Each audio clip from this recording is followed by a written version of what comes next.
Buenas noches, estimados televidentes. Continuando el programa anterior, estamos viendo la figura de Fidel Castro Ruz. Nos habíamos quedado en el momento en que Fidel, digamos que entra en la escena política cubana, pero antes de continuar con esta parte, creo que es importante hacer una pequeña reseña histórica de su familia. Fidel Castro, nacido 13 de agosto de 1926 en el pueblo de Virán, en aquel momento provincia de Oriente, en Cuba, hoy provincia de Holguín, hijo de una familia terrateniente. Su padre, Ángel Castro, poseía tierra, realmente era el dueño de la mayor cantidad de los territorios de Virán, y su madre, Lina Ruz, casada con el padre. Realmente el padre se divorcia, después se casa con ella. Fidel tiene hermanos, los hermanos más conocidos en la historia contemporánea son, en este caso, Raúl Castro Ruz y su hermano Ramón Castro Ruz. Nombre completo de Fidel Castro: Fidel Alejandro Castro Ruz. Los padres ambos de descendencia española. En ese territorio de Virán, ahí se cría de niño Fidel Castro, hasta que ya en edad de primaria, en edad de empezar a aprender lecciones de estudio, es enviado primero por su padre a Santiago de Cuba. Ahí en Santiago de Cuba estudia hasta antes del bachillerato, y finalmente estudia el bachillerato ya saliendo de Santiago de Cuba, cuando es enviado a La Habana, y estudia entonces en el Colegio de Belén, que en aquel momento era el colegio de los jesuitas en La Habana, capital de Cuba. Termina el colegio de los jesuitas y entonces empieza a estudiar en la Universidad de La Habana. Estamos hablando del año 1945. Ahí, de una u otra manera, el mismo Fidel Castro comenta en sus memorias que empieza a vincularse, empieza a tener los primeros roces políticos, empieza también a estudiar los primeros libros que lo llevan a lo que sería después denominarse él mismo como un marxista-leninista. O sea, empieza a leer los libros de los clásicos del marxismo y se empieza a acercar cada vez más a la ideología marxista. Esos años en la universidad, termina la carrera de Derecho, es graduado de Derecho, se casa incluso con la que sería su primera esposa, Mirta Díaz Balart, y tiene su primer hijo, Fidel Ángel Castro Díaz Balart. En este punto habría que destacar que Díaz Balart era en ese momento una de las grandes familias poderosas desde el punto de vista económico y político en Cuba.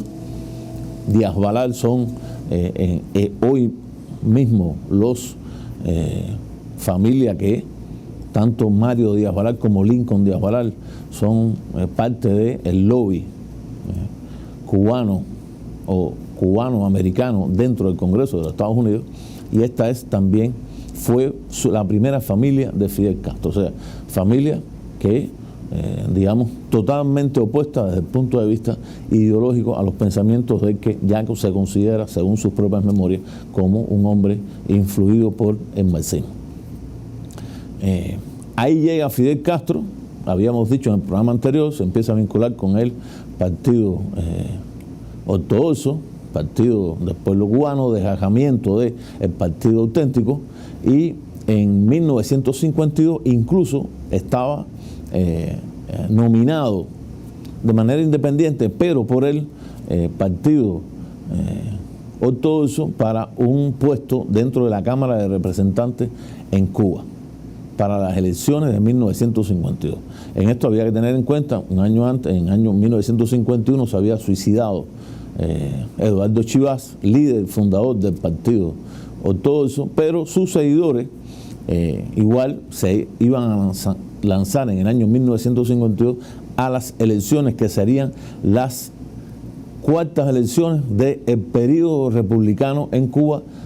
a partir de la elección o la constitución del año 1940, cuando prácticamente ese partido ortodoxo iba a obtener el triunfo o la victoria en las elecciones, es que en Cuba se produce el golpe de Fulgencio Batista. Recordemos, Fulgencio Batista,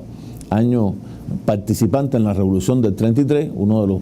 principales actores de la Revolución del 33 y primer presidente de la nueva república o de la segunda república cubana, si tenemos en cuenta la constitución de 1940, o sea, presidente de Cuba de 1900 a 1944. Incluso Batista supuestamente se iba a lanzar en esas elecciones en 1952, pero al darse cuenta de que no podía ganar las elecciones, optó por la vía militar, soliviantó los ánimos de muchos de los generales del ejército constitucional cubano, del ejército de la época, y estos lo apoyaron cuando da el cuartelazo, así conocido en la historia de Cuba, o el golpe de Estado de 1952, rompiendo el hilo constitucional de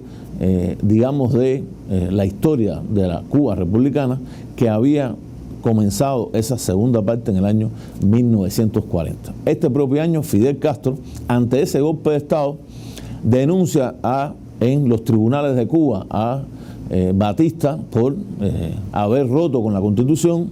que, considerando que debía ser juzgado. No le hacen caso los tribunales de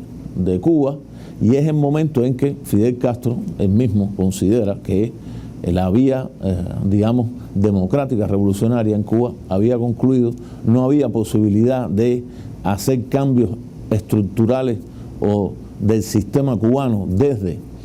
adentro, y por la vía, política, por la vía de las elecciones, y él mismo se plantea la necesidad entonces de llevar los cambios a Cuba por la vía armada. Un año después, en 1953, o sea, de 1952 al 53, agrupa a un número de seguidores, casi todos antiguos militantes del partido ortodoxo, y bajo su mandato, el mandato de Fidel Castro, ellos planifican, Fidel Castro es el principal líder de esa planificación, el asalto a los cuarteles Moncada de Santiago de Cuba y al cuartel Carlos Manuel de Céspedes en la ciudad de Bayamo, para el año 1953. Recordando que en 1953 se cumplía el 100 aniversario del natalicio del apóstol de la independencia de Cuba, José Martí. O sea, ese propio año, los que van a ser los asaltantes del cuartel Moncada, saliendo de la granjita Siboney, una granja cerca de Santiago de Cuba, vistiendo uniforme del ejército de Batista, y aprovechando que estaba la 26 de julio de 1953, los carnavales en Santiago, y podrían sorprender a la guarnición del cuartel Moncada y del cuartel de Carlos Manuel de Céspedes en Bayamo, asaltan ambos cuarteles. Ambas acciones son un fracaso. Mueren en la acción militar realmente pocos de los seguidores de Fidel Castro, y una gran parte de ellos, que son hechos prisioneros, son después, sin previo juicio, asesinados por el régimen de la dictadura de Batista. Fidel Castro, que es uno de los sobrevivientes, huyendo de la acción y tratando de trasladarse a las montañas de Santiago de Cuba, a las montañas de la Sierra Maestra, es capturado. Por fortuna es capturado por un oficial negro, el teniente Sarría, que impide que Fidel Castro en ese momento sea asesinado, y es trasladado entonces a la ciudad de Santiago de Cuba, donde se va a celebrar un juicio famoso en la historia de Cuba, porque Fidel Castro, abogado, habíamos dicho, graduado de la Universidad de La Habana, se autodefiende, o sea, no acepta que otro abogado sea el que lo defienda, y su alegato de defensa es el alegato que se va a convertir años posteriores en el manifiesto fundamental del movimiento que se va a crear después de esta derrota en el asalto a los cuarteles Moncada y Carlos Manuel de Céspedes en Bayamo, que va a ser el manifiesto del 26 de julio. En ese manifiesto importante en la historia de Cuba, porque Fidel Castro va a plantear un programa de gobierno, un programa de medidas que serían las medidas que él tomaría en caso de que finalmente se lograra el triunfo de una revolución en Cuba. Fidel Castro, de todas maneras, es condenado a 15 años de prisión y es trasladado él y los sobrevivientes del asalto al cuartel Moncada, entre ellos su hermano Raúl Castro, son trasladados a la prisión modelo en la entonces Isla de la Juventud en Cuba, en la isla de Pino en Cuba, hoy Isla de la Juventud, y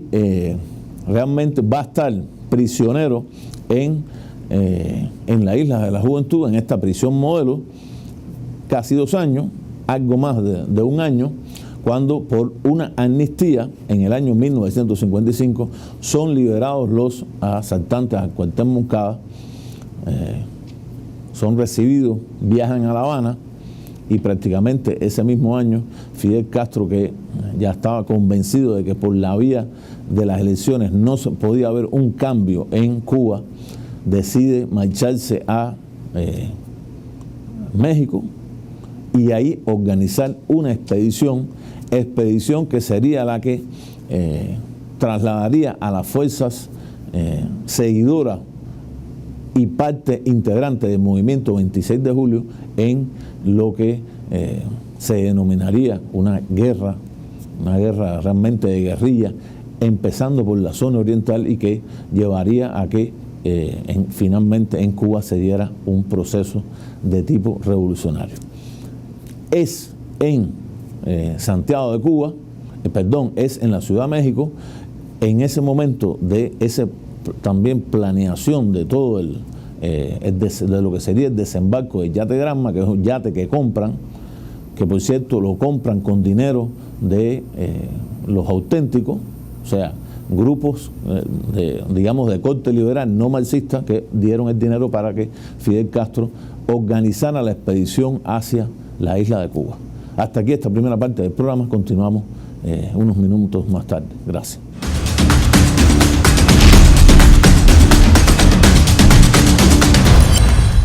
Continuando con la parte anterior, habíamos quedado en el momento en que Fidel Castro está organizando el desembarco que sería en las costas de Santiago. Es en ese momento en México donde también se incorpora a ese inicial grupo guerrillero de lo que sería la guerrilla posterior en la Sierra Maestra, Ernesto Che Guevara, y se hace parte de los llamados expedicionarios del Granma. Yate Granma, que es comprado con ese dinero que mayoritariamente había sido dado por miembros del el Partido Auténtico, llamado Partido Revolucionario Cubano Auténtico, pero que también estaban con Batista desde el momento que Batista, en contra de Batista, desde el momento que Batista había roto con la Constitución de 1940. Ese grupo de expedicionarios salen hacia Cuba, 1956, finales del 56, con la esperanza, saliendo el día 26 de noviembre, con la esperanza de llegar a las costas de Cuba el 30, teniendo en cuenta que ese desembarco el 30 de noviembre estaba coordinado con un alzamiento que se produce en la ciudad de Santiago de Cuba por los miembros del 26 de julio en Cuba, dirigidos por Frank Pais. Por mala fortuna y por un mal tiempo, en ese trayecto desde el puerto de Tuxpan, de donde sale el yate Granma y debía desembarcar en las costas de la entonces provincia de Oriente, la expedición del yate Granma llega 2 días después, o sea, llega el 2 de diciembre, cuando ya el ejército batistiano estaba o sabía que se estaba planificando una expedición por esa misma sublevación que se había dado en Santiago de Cuba. Estaban vigilando las costas de Santiago de Cuba. Por lo tanto, cuando desembarcan el 2 de diciembre los expedicionarios del Granma, dirigidos por Fidel Castro, son sorprendidos en la primera batalla, la batalla de Alegría de Pío, y son diezmados, muchos de ellos muertos, unos pocos pueden huir y unos pocos se trasladan dirigidos por Fidel Castro, hacia las inmediaciones de la Sierra Maestra, junto con otro grupo, también entonces dirigido también por Raúl Castro, entre los que se encontraba también el Che Guevara y los que serían de una u otra manera, los principales comandantes de la acción armada guerrillera dirigida por Fidel Castro en la Sierra Maestra, que son los casos del comandante Camilo Cienfuegos y el comandante Juan Almeida. Esos son ese grupo de sobrevivientes,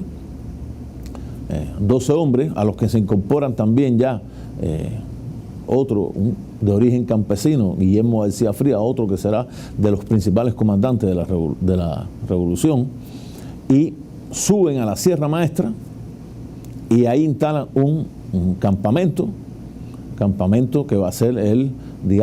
núcleo donde se va a empezar a organizar, después del desastre de Alegría de Pío, la nueva gesta de guerrillera en contra del ejército batistiano. Ese mismo año se produce el asalto y la primera victoria de la guerrilla, asaltan el cuartel en La Plata, después asaltan también otro cuartel en El Güero, 2 victorias que hacen que de una u otra manera se desmienta lo que hasta ese momento había dicho la dictadura batistiana sobre la muerte de Fidel Castro y todos los integrantes del desembarco de Yate Grande. Esas 2 acciones militares, La Plata y El Güero, hacen crecer también a la guerrilla, empieza a recibir la guerrilla armas desde sobre todo la ciudad de Santiago de Cuba, y se empieza entonces a conformar en Cuba, una situación de oposición, una oposición política, una oposición social y a la vez una oposición militar que empezaba a crecer en la Sierra Maestra y que año 57 hasta mayo del 58 había crecido de una manera acelerada, lo cual trajo consigo que la dictadura de Batista ordenara una operación de exterminio contra esos guerrilleros en mayo de 1958. Batallones del ejército batistiano armados por mayoritariamente el gobierno de los Estados Unidos, también habían armamento británico, pero mayormente armamento de Estados Unidos. Recordemos que estamos hablando de un régimen extremadamente corrupto, servir a los intereses de los Estados Unidos que habían prácticamente desfalcado las arcas del Estado, con vínculo con la mafia estadounidense. Eso era lo que era la dictadura de Batista, y la mayoría de los que integraron esos órganos de gobierno que habían sustituido a la Constitución de 1940. Esas tropas de Batista, en ese año 58, en ese mes de mayo de 1958, son derrotadas por las fuerzas guerrilleras en una última batalla importante que es dirigida por Fidel Castro, que fue la batalla de Jihue. En esa batalla, los últimos batallones del ejército batistiano son cercados en Jihue por las tropas de Fidel Castro, y Fidel Castro convence al coronel que mandaba las tropas batistianas, el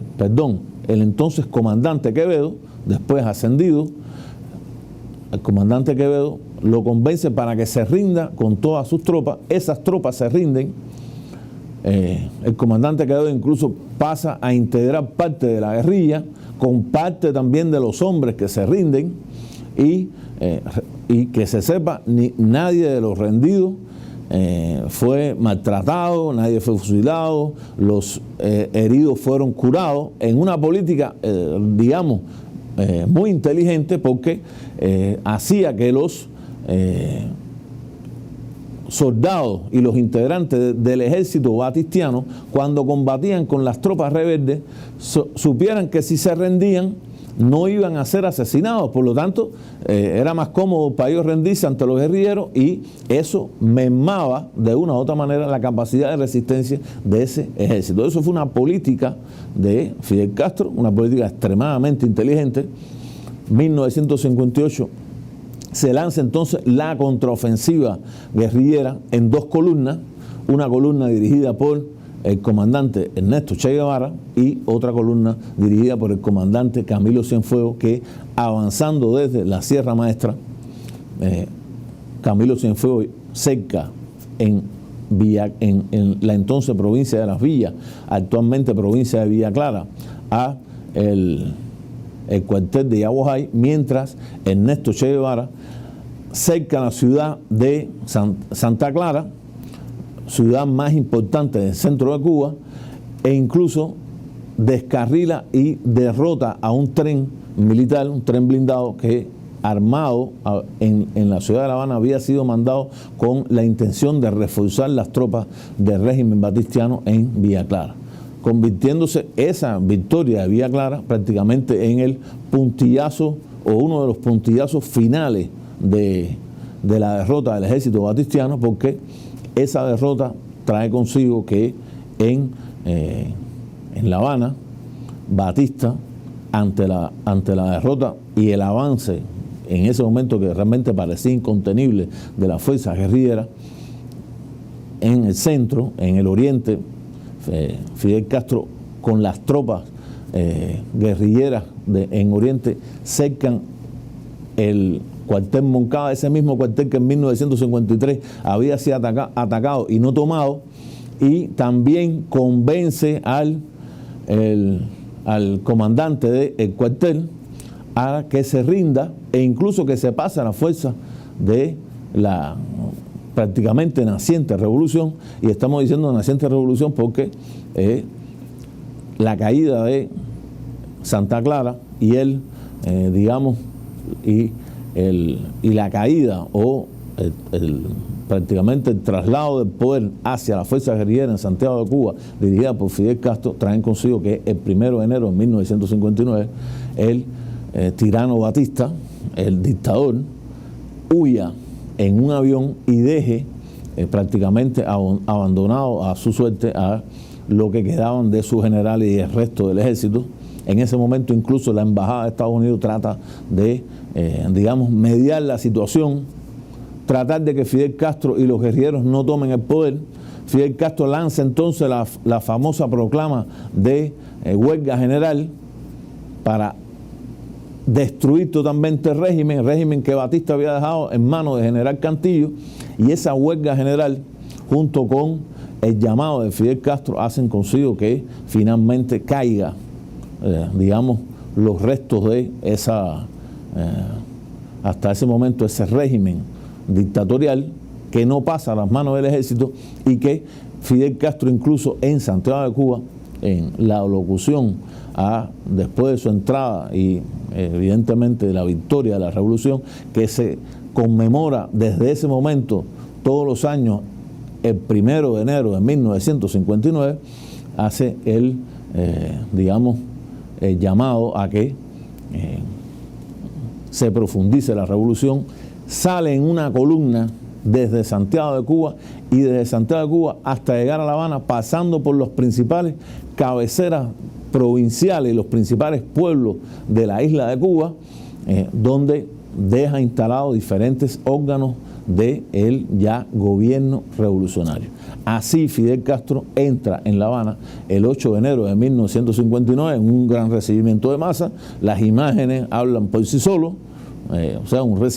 recibimiento del pueblo cubano que fue mayoritario de apoyo a lo que había pasado, a la destrucción de la dictadura y a la instauración de un nuevo régimen.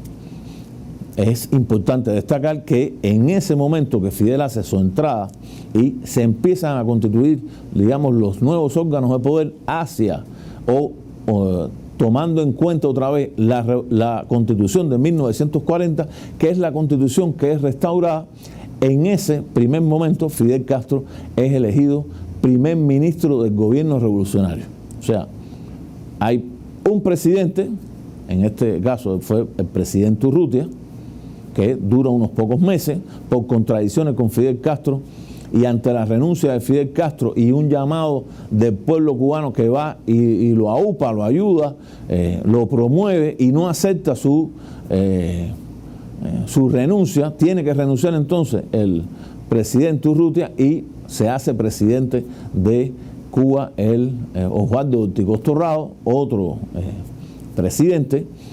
situación que se va a mantener en Cuba desde el año 1959 hasta el año 1976, cosa que realmente es muy poco conocida o muy poco tratado. O sea, Fidel Castro en todos esos años no fue el presidente de Cuba, en realidad fue el primer ministro con amplios poderes, lógico, los amplios poderes que le daba haber sido el comandante victorioso de la fuerza guerrillera sobre la tiranía batistiana, pero era el primer ministro.